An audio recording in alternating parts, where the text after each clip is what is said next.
Hello, and I am with the police, and here we are going to be raiding a very deadly arsenal of weapons that we have found here. It disguised as a garden shed, however it is definitely not.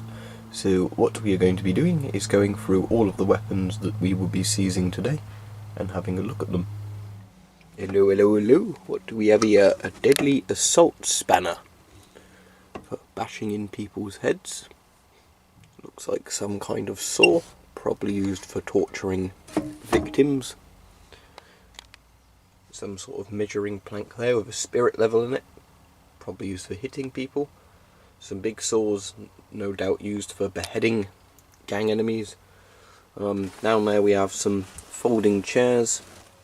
Those are probably used for hitting people. Can't see any other use for those.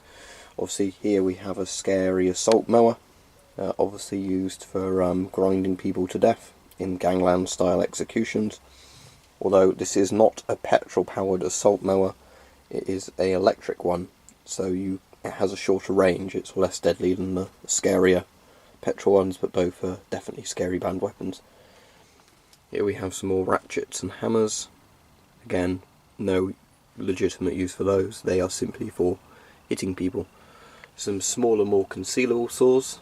Obviously they do the same job as the bigger saws, but they are easier to conceal for gangland sawings. Then we have some hammers, and we came up with the slogan, "Don't be a spanner, bin that hammer," which we thought was very effective at deterring people from using hammers. Obviously a hammer is a very deadly weapon. You have no legitimate use for one.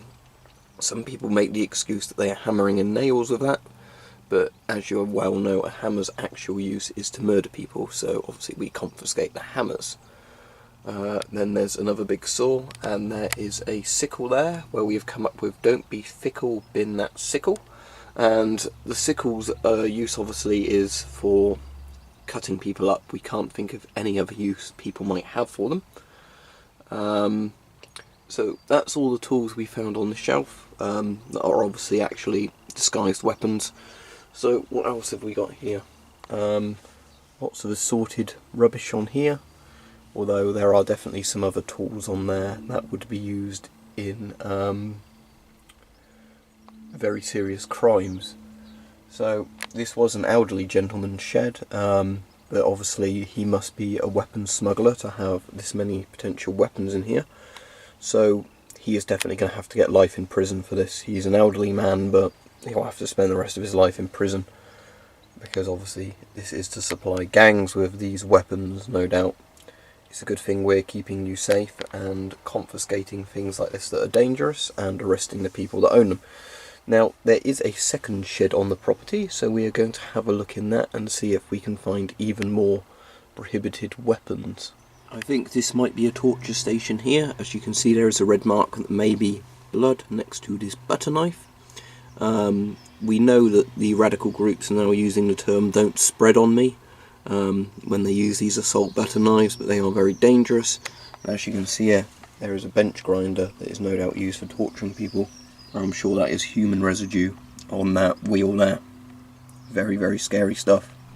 Well, this is absolutely sickening. We are just into the second shed and we have found more weapons. What looks like a very old vacuum cleaner,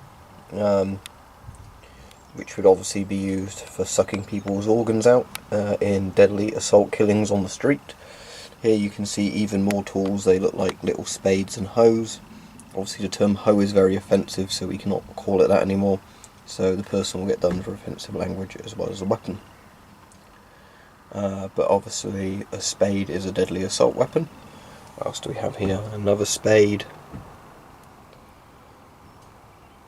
Or another saw. Very, very creepy. Old hat, and what I guess, which looks like a bird feeder, but the actual use of this would be to burn people with it. Very, very scary. Obviously some cable ties here for, or sort of elasticated cables for tying people up or whipping people with. Very, very scary. Down there you can see a rake or a fork, and we came up with the thing, "Don't be a dork, bin that fork," which we think would be obviously a very good term for deterring crime. We have found through all our studies that you can actually deter crime better by, rather than carrying out police operations where we arrest criminals, if you arrest people for saying naughty things and for owning any sort of tool that may be used as a weapon, you've got to stop using that mop. Obviously you can see it's a very old dried up mop which is probably now used for bludgeoning people or water torture. But we have found that simply, rather than having police on the streets arresting criminals for doing horrible things, what's an actual better deterrent is to simply go after people who have all these tools in here.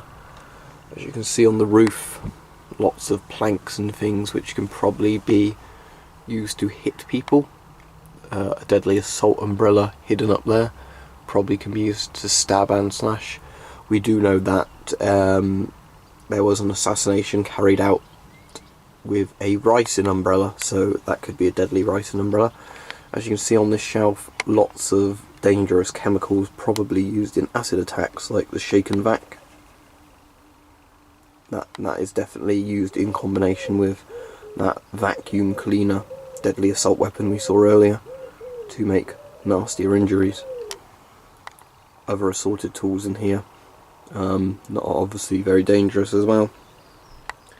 So yes, lots of tools and paint. Jay's fluid, I assume that is a kind of acid, a strong disinfectant, so obviously that's used for killing people. Unknown substance in that bottle there, so that is probably also used for dangerous effect. And here we can see some dangerous assault rabbits, which no doubt used by violent gangs to attack people. We'll have to destroy these animals under the Dangerous Animals Act, because you can clearly see that they are very dangerous, and while they may look cute, are no doubtedly going to be used in violent crimes. So don't be funny, bin that bunny. I hope you can see here how the police are making you safe, and as said, by carrying out these dangerous weapon sweeps. As you can see, he's clawing at the door, so he knows how to attack people. As you can see, we are definitely making you safe by going after these horrible weapons.